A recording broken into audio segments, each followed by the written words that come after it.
হে guys, welcome another vlog. তো আজকের দিনটা শুরু করলাম এই গাড়ি থেকে। 40 ডিগ্রি তাপমাত্রা, ঘরে না থেকেই এই রোদে দেখতে এসেছি এই গাড়িটা এমন একটা গাড়ি, আমাদের গ্রামে আমার বাড়ির পাশেই এসেছে। প্রায় 2 বছর আমার আশেপাশে গ্রামে এসেছে, বাট আমার বাড়ির পাশেই প্রথম, তাই দেখতে আসলাম।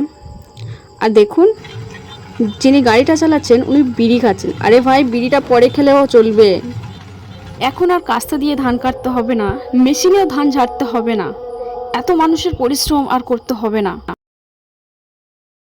তো এখানে মজার বিষয় হলো, ধান এবং খড় দুটোই আলাদা হয়ে যাচ্ছে। লক্ষ্য করে দেখুন, খড়টা কেমনভাবে বার হয়ে যাচ্ছে, একদম ধুলো হয়ে, কিন্তু ধানটা ঠিক রয়ে যাচ্ছে। ধানটা এবার বার করবে, দেখুন কিভাবে। এই প্রথমবারে দেখলাম তো অনেক মজা পেলাম, তাই আপনাদের কাছে শেয়ার করলাম। আপনারা দেখুন, এবারে ধানটা পড়বে।